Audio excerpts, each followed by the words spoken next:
കഴിഞ്ഞ ദിവസം രാഷ്ട്രപതി ദ്രൗപദി മുർമു ശബരിമല സന്ദർശിക്കുകയുണ്ടായി. ഈ അപൂർവ നിമിഷത്തിന് ഒരു പ്രത്യേകതയുണ്ട്. സ്വന്തമായി പിൻകോഡുള്ള രണ്ടുപേർ ഒരുമിച്ച് കണ്ടുമുട്ടുന്ന അപൂർവ നിമിഷങ്ങളിലൊന്നാണ് ഇത്. ഇന്ത്യയിൽ സ്വന്തമായി പിൻകോഡ് ഉള്ളതായി പൊതുവെ കണക്കാക്കപ്പെടുന്നത് രണ്ട് സ്ഥാപനങ്ങൾ അല്ലെങ്കിൽ രണ്ട് വ്യക്തികൾക്കാണ്. ഒന്ന് ഇന്ത്യൻ രാഷ്ട്രപതിയും മറ്റൊന്ന് ശബരിമല ശ്രീ അയ്യപ്പസ്വാമിയും. ഇന്ത്യൻ രാഷ്ട്രപതിയുടെ ഔദ്യോഗിക വസതിയായ രാഷ്ട്രപതി ഭവന് മാത്രമായി ഉപയോഗിക്കുന്ന പ്രത്യേക പിൻകോഡ് 110004 ആണ്. ഇത് രാഷ്ട്രപതി ഭവന്റെ സ്വന്തം തപാൽ സബ് ഓഫീസിനായി അനുവദിച്ചിട്ടുള്ളതാണ്. ഇത് രാജ്യത്തെ ഏറ്റവും പ്രധാനപ്പെട്ട ഒരു വിലാസമായി കണക്കാക്കപ്പെടുന്നു. ശബരിമല സന്നിധാനത്തെ തപാൽ ഓഫീസിനായി ഉപയോഗിക്കുന്ന ഒരു പ്രത്യേക പിൻകോഡ് ഉണ്ട്. 689713 ആണത്. ഈ പിൻകോഡ് അയ്യപ്പസ്വാമിയുടെ പേരിൽ ലോകമെമ്പാടുമുള്ള ഭക്തർ അയക്കുന്ന കത്തിടപാടുകൾക്കും മണി ഓർഡറുകൾക്കും ഉപയോഗിക്കുന്നു. ശബരിമലയിലെ പ്രധാന ഉത്സവകാലങ്ങളിൽ മണ്ഡല, മകരവിളക്ക്, വിഷു എന്നീ കാലങ്ങളിൽ മാത്രമാണ് ഈ പോസ്റ്റ് ഓഫീസ് സാധാരണയായി പ്രവർത്തിക്കുന്നത്. ശബരിമലയിലെ പരമ്പരാഗത ആചാരങ്ങൾ പാലിച്ചാണ് രാഷ്ട്രപതി ദ്രൗപദി മുർമു 2025 ഒക്ടോബർ 22 ശബരിമല ദർശനം നടത്തിയത്.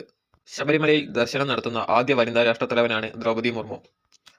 വി ഗിരിക്ക് ശേഷം ശബരിമല സന്ദർശിക്കുന്ന ഇന്ത്യൻ പ്രസിഡന്റാണ് ദ്രൗപദി മുർമു.